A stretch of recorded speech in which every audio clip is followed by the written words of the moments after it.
The guy's been doing it for a long time. And still operating at a high level. Like, you can tell he can turn it on when he wants to turn it on. You can tell when he wants to put it and go into that mode, he can do it.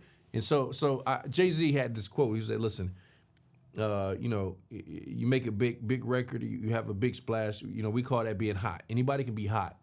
But for you to create a legacy, it's about you doing it time after time after time after time, hit after hit after hit after hit, sold out show after sold out show. And so when you look at LeBron, you can't look at his career and say it was a fluke. You can't look at his career and say it was an accident. I mean, you know, some people say, oh, the only reason that he's got to these records is because he's lasted so long. Well, duh. Are you ready? We're gonna run the play. Let's go. Do you know what it's like to come from nothing at all, but every day you just wanting it all? Do you know what it's like? Every day facing your fear, but believing that your blessing is near. Do you know what it's like? Growing up broken than most, but still being devoted the most. Do you know what it's like? Yeah, that's what the journey's about. Yeah. Let me show you. What's going on, y'all? This is Justin Owens back at the Run the Play show, where I help break down the top plays of success from top leaders, entrepreneurs, and personalities by sharing gems from their personal playbook. Man, I gotta say, listen, I think this conversation, let's just give it up for LeBron real quick. Look, you look at over the last year, man, the man has broken the all-time scoring record, and just his career is a big deal. I mean, you're talking about 21 years in the game. Look, there are people that are in the league that aren't even 21 or barely there, right? There's people that definitely never reached that length. And so I think one of the things to congratulate is you got to respect, even if you don't like them. Like, and by the way, listen, I'm a Lakers fan. I've been a Lakers fan for a long time.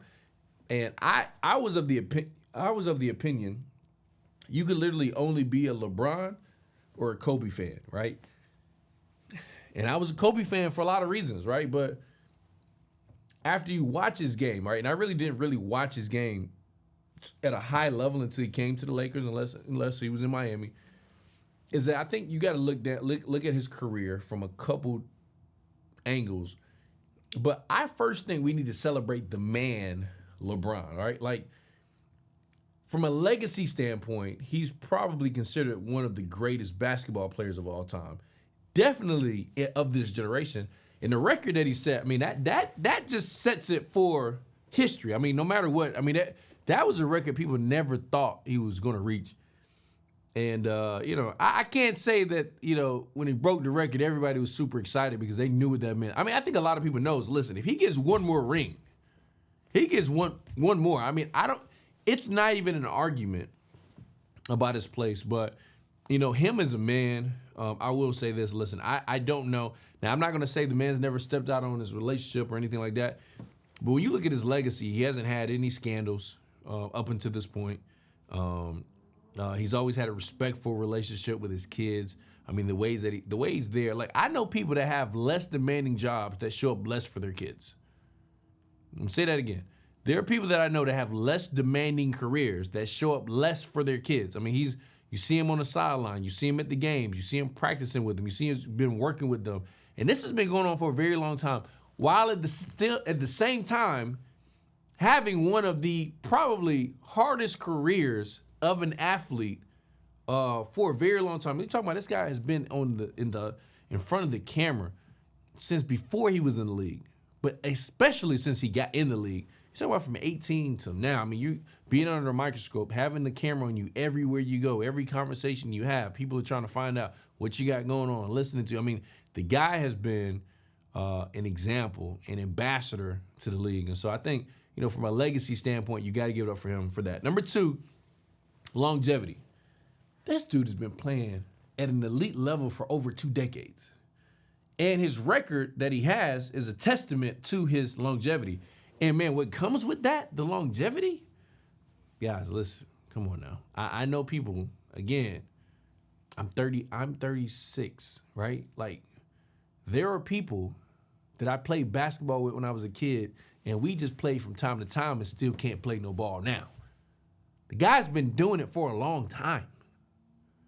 And still operating at a high level. Like, you can tell he can turn it on when he wants to turn it on. You can tell when he wants to put it and go into that mode, he can do it. And so Jay-Z had this quote. He said, listen, you know, you make a big record, you have a big splash. You know, we call that being hot. Anybody can be hot, but for you to create a legacy, it's about you doing it time after time after time after time, hit after hit after hit after hit, sold out show after sold out show. And so when you look at LeBron, you can't look at his career and say it was a fluke. You can't look at his career and say it was an accident. I mean, you know, some people say, oh, the only reason that he's got to these records is because he's lasted so long. Well, like, duh.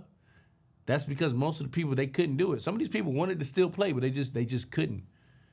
And I'm going to just say this too. Look, LeBron, he has a great leadership lesson. I mean, there was an article that came out recently that said he spends over $1 million a year on his body. You understand? On his body. I mean, you're talking about over $100,000 a month on your body and your care. But I mean, that's the guy that's investing into his gift.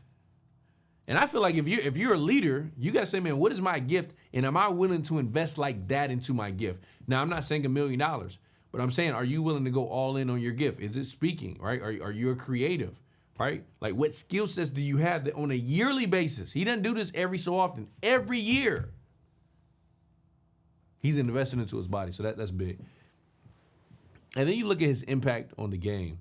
You know, his scoring record is just a testament, like we said, to him being able to consistently perform at a high level. Like, for you to get to where he's at, you couldn't just show up some days. You had to show up all the time. And let's be very clear. Some of the teams that he was at, he was the person that had to make it happen. I mean, listen, when he was in Cleveland, especially at the beginning, I remember him going against the Spurs, and I'm like, man, this dude is willing this team to some wins. Now, he wasn't surrounded by, you know, incredible people at that particular time.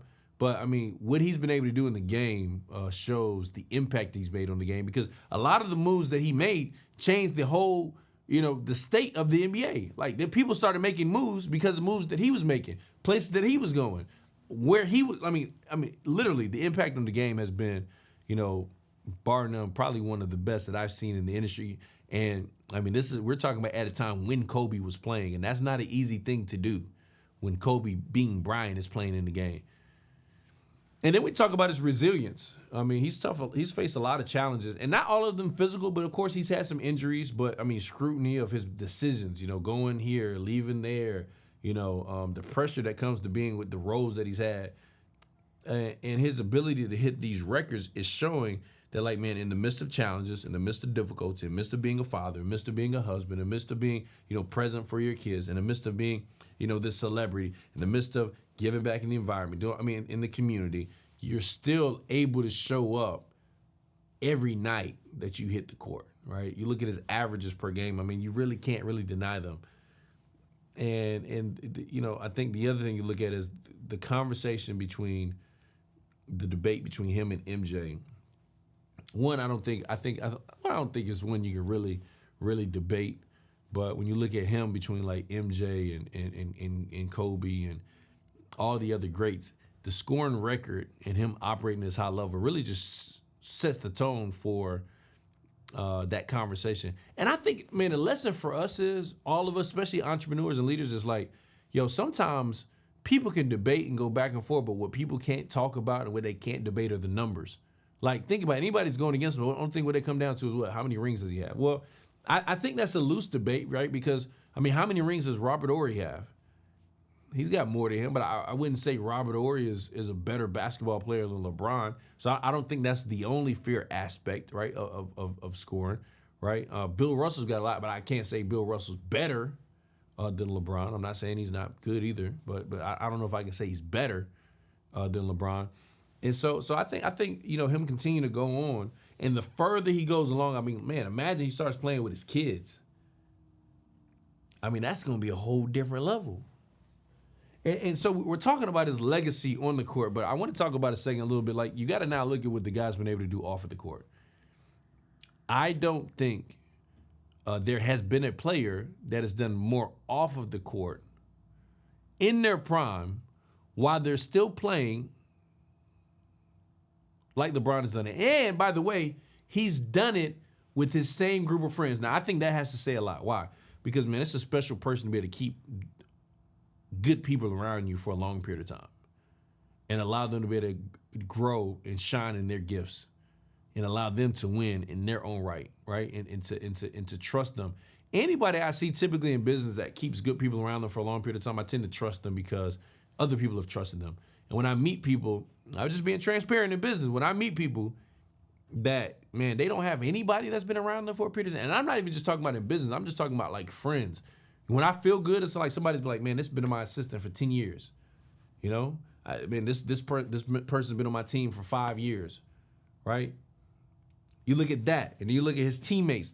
Because he was so good, the people that he was around, they start getting big contracts. So it's like, man, like what the guy's done off the court, what he's done on the court, not only for himself, because there's some people that can just win for themselves, but what they've done for their teammates, what people say after they played with him, what people say, you know, outside of what he's done on the court. I think you can't deny it. I mean, you know, from the school to, I mean, it's just so many things you see him and his team doing. It's like, I think anybody that's in the NBA, they want to have a team like LeBron. And what I would say about him is I actually do believe that he's a great team builder. Now, he had to learn that skill. I think when he went to Miami, man, the dude learned how to become a great leader.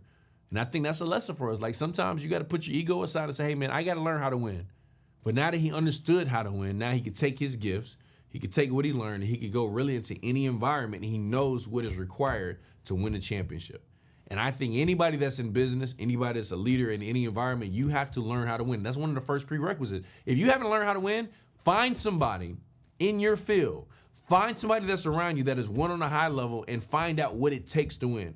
A lot of times it's not that you're doing something wrong. You're just not doing enough of it. You just haven't seen what it takes to win. Listen, in my business world, I know exactly what it takes to win. LeBron now knows exactly what it takes to win. And so then when you look at his legacy with his kids, listen, Michael Jordan was an incredible player, but man, his sons, we were not talking about them going to the league like that. You understand? He's got 2 that we're talking about going to the league.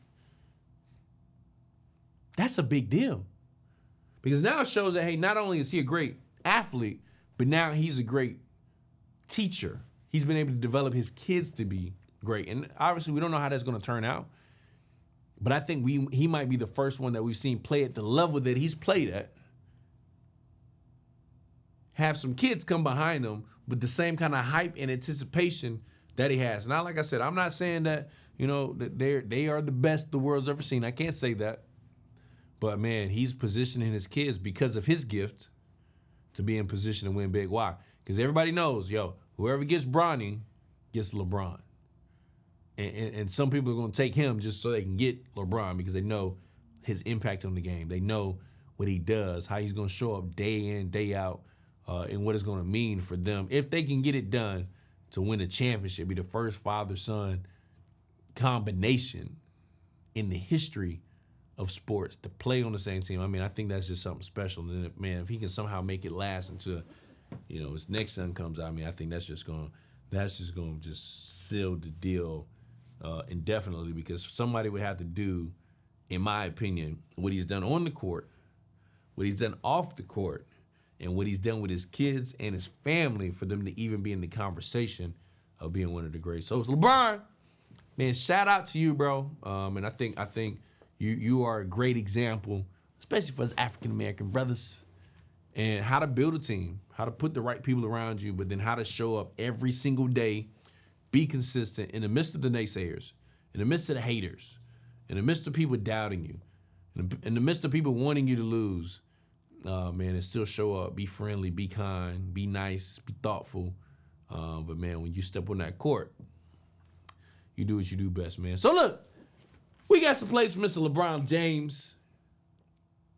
And I know what we just saw this year won't be the last record that he breaks, but, you know, many more to come. So, man, we'll see y'all in the next episode. Catch y'all later. What's going on? Listen, make sure you guys go to RunThePlayStore.com. Get your official Run the Play gear. We talk about shirts, socks, jackets, for everybody that's Run the Play all across the world. Are you ready? We're gonna run the play. Let's go. Do you know what it's like to come from nothing at all, but every day you just wanting it all? Do you you know what it's like? Every day facing your fear, but believing that your blessing is near. Do you know what it's like? Growing up broken than most, but still